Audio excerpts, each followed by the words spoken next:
This is Gazette Investigates. I'm Eric Singer. Millions of people beyond the Widefield security area are at risk for potentially life-threatening health problems because of contaminated groundwater linked to firefighting foam with toxic PFCs or perfluorinated compounds. The Gazette has uncovered the Air Force has known for decades that its firefighting foam is dangerous, yet kept on using it all over the country, including here at Southern Colorado military installations. Study after study for decades proved PFCs have possible links to cancer and immune system problems for humans. Here's the timeline of trouble that Gazette health reporter Jakob Rodgers and senior military reporter Tom Roeder uncovered that you are seeing for the very first time. In 1962, the DuPont Corporation issued an internal memo raising health concerns about PFCs. In 1967, the U.S. Navy patented the aqueous film-forming foam to fight fires on ships. It has the PFCs in them. Since 1970, the Air Force used it for airfield fires. In 1979, an Air Force study showed that foam caused serious health concerns in male rats. In 1981, the Air Force found the chemical in the firefighting foam is harmful to female rats. Now, let's boil it all down to one family and what they're dealing with because of this tainted water. At Bridget Swaney's Widefield home, Halloween is now year-round. The source of the real-life scare for her and her young daughter is the water with the PFCs in it. It's massively effective. It's affecting everything that we do on a daily basis, from brushing our teeth to washing our bodies to growing our vegetables. Bridget noticed the problems this past year, not with her or her family, but with these rats. They were developing sizable tumors. The tumors, they become, I would presume, painful, and they become very aggressive.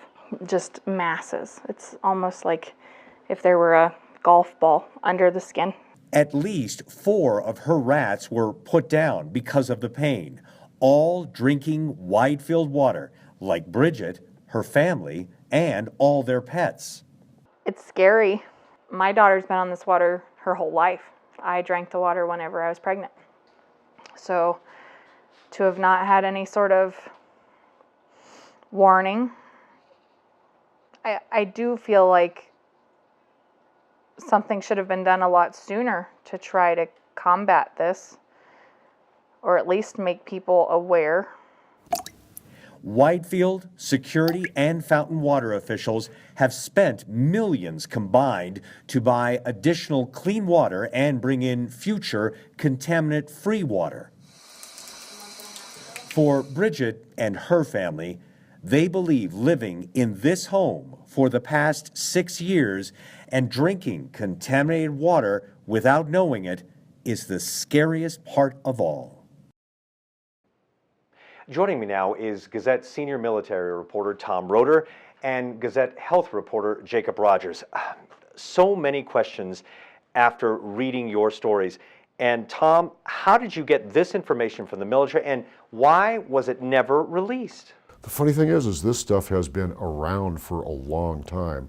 Most of it exists at the Defense Technical Information Center, which is a warehouse for military studies from all branches. These Air Force documents are there. We just asked for them and got them. And Jakob, what's next for Bridget and thousands of families in Widefield Security and Fountain?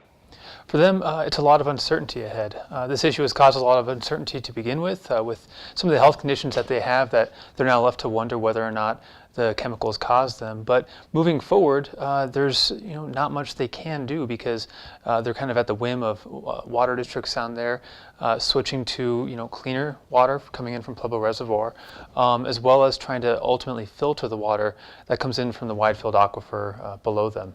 Ultimately, some people have talked about maybe wanting to move away.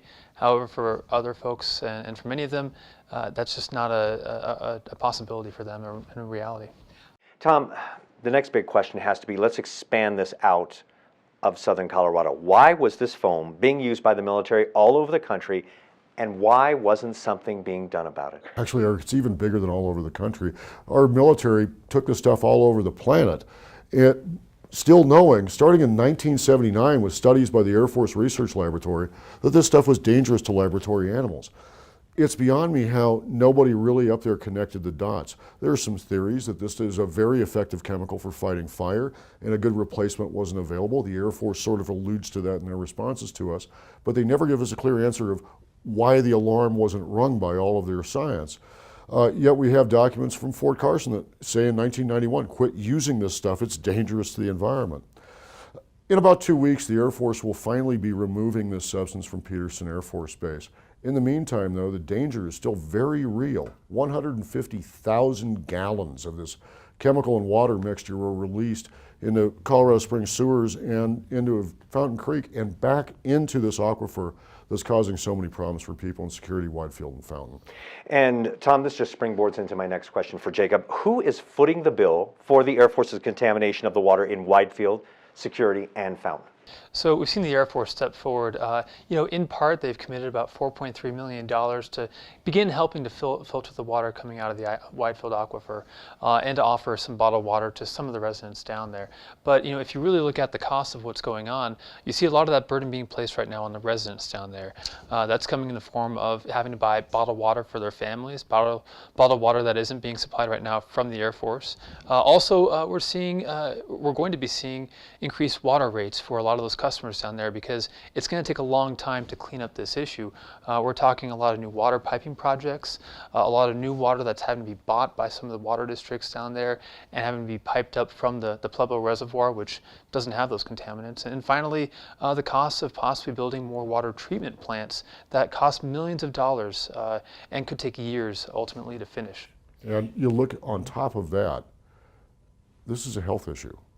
And this is a health issue where right now, if you live down there and you're 60 years old, you're not going to live long enough to get these poor fluorinated chemicals out of your body. The long-term health risks of this and the cost that could be associated with it are just mind-boggling. Absolutely. And of course, go ahead, Jacob. I was going to say, and also we've seen some lawsuits already filed because residents are also concerned about any possible medical bills that might be coming from this chemical. Connecting the two are going to be a bit of a task for those residents down there because of the science on this. However, you see residents right now really trying to connect the two by seeking blood tests, which can cost hundreds of dollars, and also trying to seek reimbursement for some of these ailments like cancer, like thyroid issues, like high cholesterol, that are known to be associated with perfluorinated compounds. A huge issue, and of course, you can read it in the Gazette and Gazette.com.